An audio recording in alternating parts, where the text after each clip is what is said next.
So, so when we just look at the creative industry, which is the spotlight for this conversation, what excites you about the potential and opportunities within the creative space in Nigeria?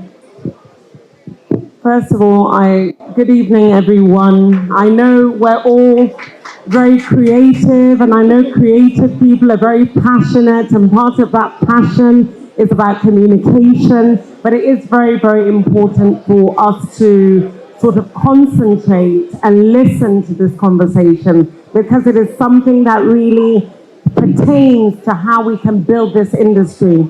Thank you very much for having me, Doctor. I'd like to thank you very much for creating this platform.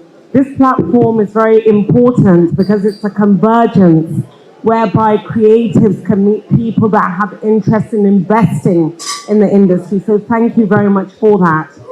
You know, when you talk about the creative industry, for me, it is something that makes me very happy. I must say to you, I often say this story. A couple of years ago, I did read, they said that Nigerians were the happiest people in the world.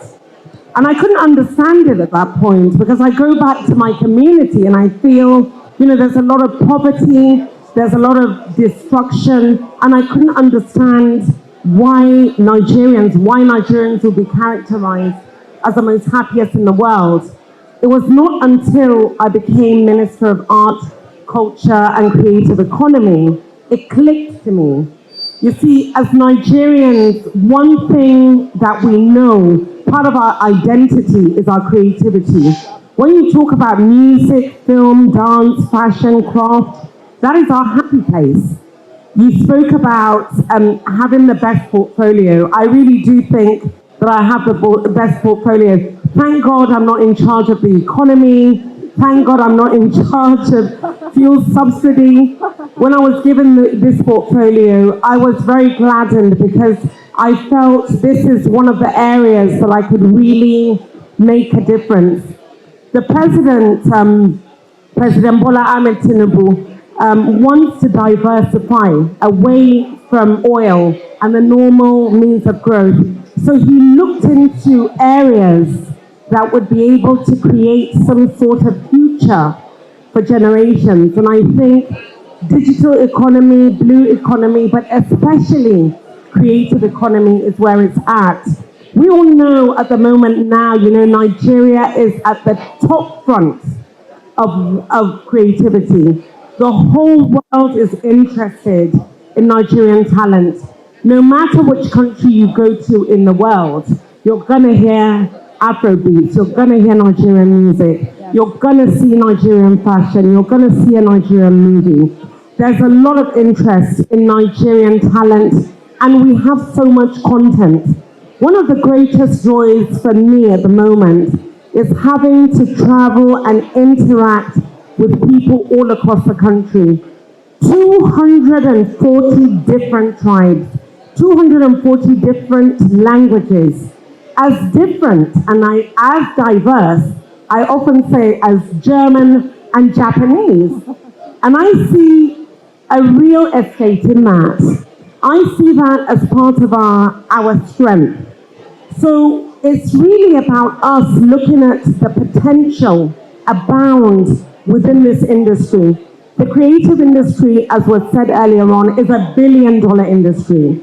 Not at all have we even started scratching the surface of how we can monetize that in a way that will bring value back into the country. And that value will also be exported. Because what I see in the creative industry, apart from the mandate that I have, which is doing this economic expansion and also a cultural expansion that will see our industry, or that will see, again, can I have one house, please? I've come all the way from Abuja just to meet these beautiful creative people.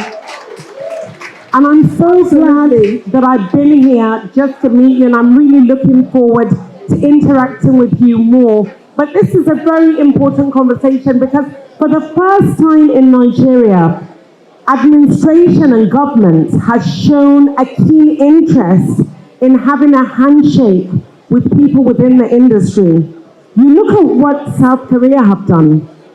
South Koreans, the creatives, were able to be successful in spite of government. But it was not until government came on board and did that handshake across with those creatives that they were able to have that Korean way, in a way that was able to reposition their country. And it's one of the things that we want to do in the ministry, not only to see how we can do this cultural and economic expansion, we also want to see how we can reposition and reintroduce Nigeria to the world using this creative industry. So back to your question, I'm extremely excited because I see the potential in this industry beyond what even we expect. And I'm looking forward in the next 2 to 3 years to seeing us put in the foundation, because I've approached this particular role from a position of ground zero. I'm just looking at the industry as nothing has been done. So we know that we have to put up the foundation, the regulatory, the legal framework, and the infrastructure. Somebody spoke about infrastructure earlier on. So we have to put all this in place for it to be a thriving industry. So I'm really looking forward to see what we do now and to see how the creative industry will be able to really revitalize Nigeria, not only from a cultural point of view, but from an economic and a global point of view as well.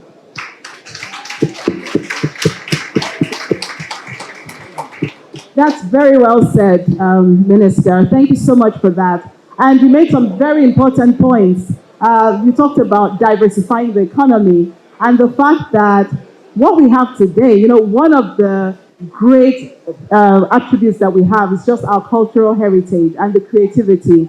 And with technology platforms today, we have creatives actually diversifying the economy because we're exporting culture, we're exporting talent, and in many cases monetizing that, so also attracting investment in. So absolutely about the promise of the creative industry. And I've heard you speak about the fact that, the contribution of the creative sector to GDP is about 2.5%. One of your goals is to increase that number.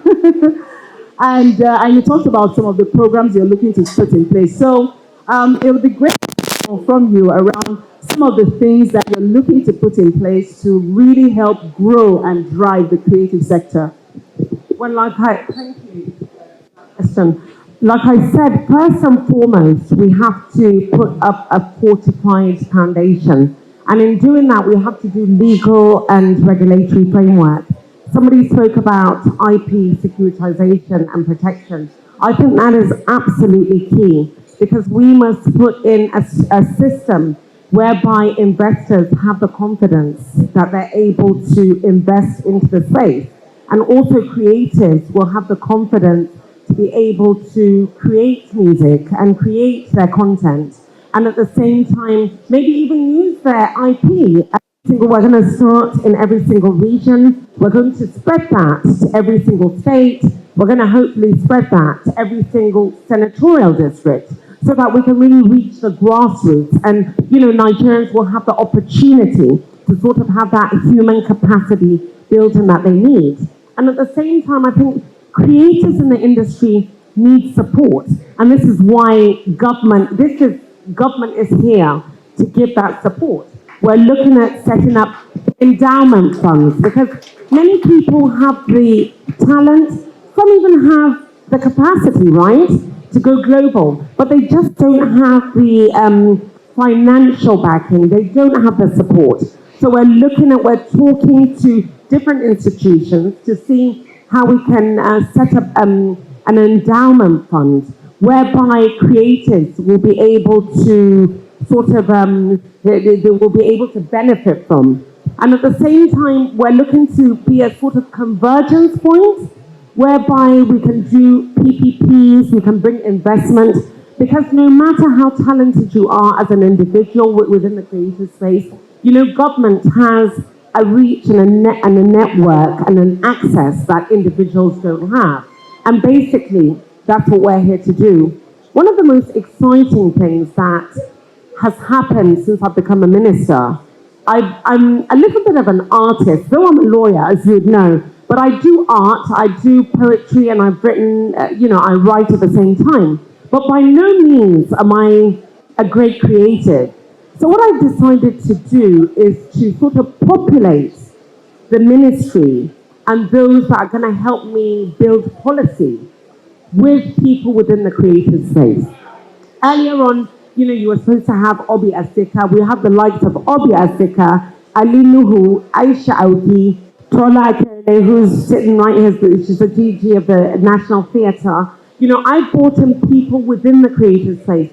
It is important, and the gentleman earlier on, Mr. Tega, he spoke about the importance of, bringing on people from the creative space.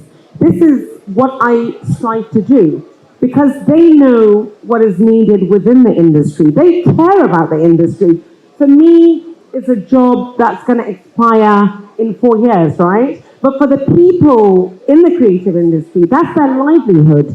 So they have a vested interest to ensure that we put policy in place that is going to allow the industry to thrive. So everything that is needed to be done, I'm going to tap from the network and the resources of people within the industry to be able to flesh out policy so that they have a seat at the table. We're going to have an advisory council inside the ministry that's again going to be populated by members of the industry. So your Mo Abudus, your Reni Falawiyas, right? Your Joke Silvers, your RMDs should have a seat at that table. Exactly. They should have a seat at that table so that they form part of that policy that is going to go into building this industry, so that they will also effectively have a seat at the executive council, because it's their voices that through me or through whoever will become the minister in future that will be able to, it's their voices that will be heard in terms of forming policy. So I continue to learn from people in the industry. We continue to see how we can flesh out. In the next couple of weeks, you will see us roll out a number of initiatives that is going to add a sort of foundation and proper perspective as to how we're going to continue to build the industry. Fantastic. Thank you so much, Minister. It's great to see your passion and to hear about the very concrete and tangible plans that you have to address the pain points and the opportunity areas within the sector. And I would much love to read one of your poems. Oh, yeah. I have a few poems, but I'm not sure all of them are very good. But I would love to send you some of my poems. Fantastic. Yeah. I write poems as well, so I do appreciate them. So we see each other, right? You talked about, the ecosystem and the support and the amazing resources that exist. What sort of support can stakeholders in the tech, business, and creative ecosystems provide to your administration, many of whom are in this room? I mean, we do need a lot of support. Like I said, one of the things that we want is input. Input is very key. I think the most important for me is input, because we need to hear what needs to be done from within the ecosystem. And we need a lot of partnerships and collaboration. Like someone said earlier on, federal government does not have the kind of money that is required to really build this system. But what federal government has is a platform and some level of accessibility that they'll be able to build these platforms, these relationships, these collaborations, these partnerships. And government can play a part in working together with members from different countries that have interest in investing in Nigeria. Because I know there's a number of our brothers and sisters from across the Atlantic here. I can assure you that one thing that we do have in Nigeria is content. Honestly, we have content, we have talent. And everyone at the moment really wants to key into what Nigeria has specifically in this space. And for the first time, you have a government that is ready and willing to listen to what you want in terms of giving you the confidence to know that government is ready and willing and able to do the right thing to create the enabling environment. I know we talk about enabling environment, and at times it may seem quite trite, but it is true. There needs to be an enabling environment because you can't expect people to come in to invest when there is no securitization. So we are ready from a policy point of view to create an enabling environment. And anyone who has interest in growing the industry and the industry also giving value back into your own economies, because honestly, with our numbers, we're like 200 and something million, and we're going to be, listen, 1 out of every 5 African is a Nigerian. 1 out of every, I think, 4 or 8 black people in the world is of Nigerian descent. And there's like 60% of black Americans are probably Nigerian, right? So there's a real power in that because Nigerians all over the world, or people that have Nigerian descent, have an interest in where they come from, in their roots. And I think one of the powers that we have as an industry is the power of messaging. So anyone that wants to send a message to a large portion of the global society about climate change, about sustainability, this is where you need to do it. By investing in the creative industry in Nigeria, because the creative industry in Nigeria is the one that resonates with a large portion of the global community. And especially now that Nigerian music, Nigerian arts and crafts. I was at the Venice Biennale last week, and Nigerian Pavilion became the second because of the kind of content that we have. There's just so much interest and content and talent in Nigeria, and Nigeria is open for business, specifically in the creative economy. So we are ready as a government to do what is needed and required to meet the needs of the investors and to meet the needs of the creatives, to bridge that gap in order to build the ecosystem. Fantastic.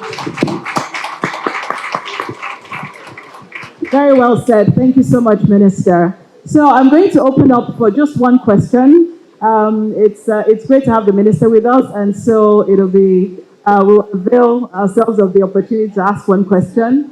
Wow, I see there's a lot of, okay, yes, please. Question. There's actually a couple of things that he said that I would just want to touch on. He asked one question, but it sort of opened a deluge of a myriad of other questions. I agree with you. We need to bring the conversation in-house. Part of what we are trying to do as a ministry is do cross-collaboration with interministerial collaboration. And part of what we know that has to be done is a lot of incentives and rebates that are going to be done. I think by next week, we'll be announcing even a creative visa. We're doing a visa for creatives. And visa, yes. Our ministry and the ministry of the hardest working minister, Bumi Tunji Ojo of Internal Affairs, he's the best minister, and we have come to a conclusion as to how we can come with a visa for creatives.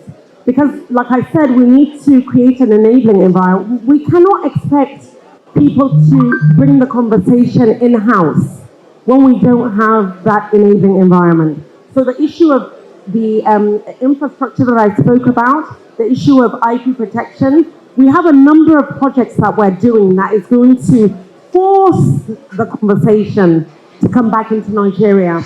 We have a huge project that is on now, which is going to be announced very soon. It's called the Abuja Creative City. Abuja Creative City and the Abuja Cultural City. And it's a huge project that is a one-stop shop for everything creative. Film studios, world-class film studios.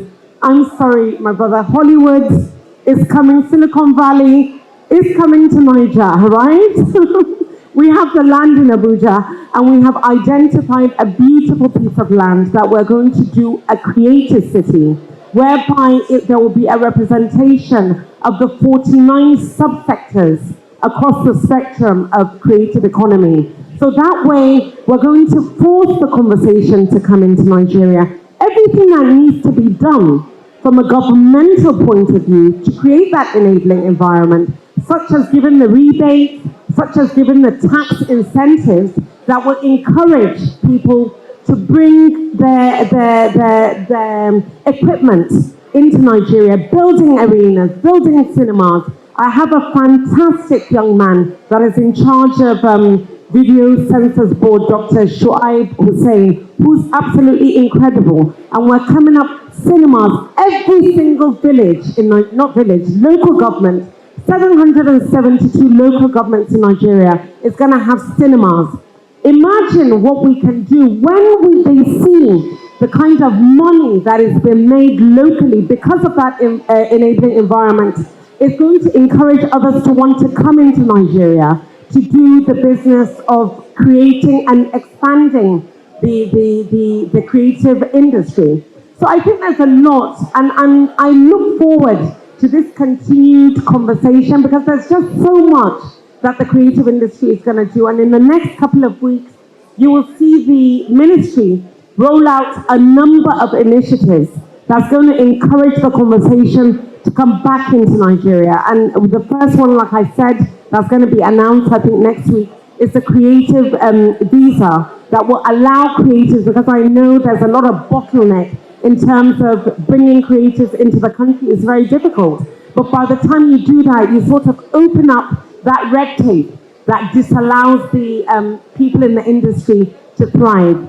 So there's just, like I said, so much, because it's just such an exciting portfolio, a very exciting one, and one that has a lot of, I think people have a lot of expectation.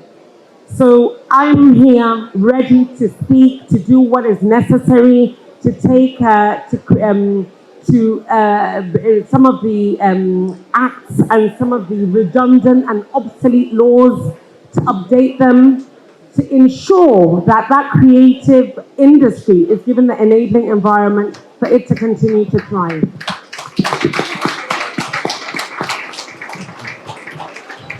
That is great, Minister. And the ecosystem is solidly behind you. You have the support of the stakeholders in the ecosystem. We're cheering you on, looking forward to collaborating with you, supporting your initiatives, being beneficiaries of the initiatives, and just really, joining with you to see how we can increase the commercial success, the realization of the potential that we know exists in this industry. So thank you for joining us. Thank you so much. And I must say, the last thing I have to say, Kiki, you're absolutely gorgeous. I thought, as a creative, right, I've got my fashion down to par, but I think, Kiki, you give me a run for my money, and thank you for the brilliant presentation that you've been doing all night. Thank you.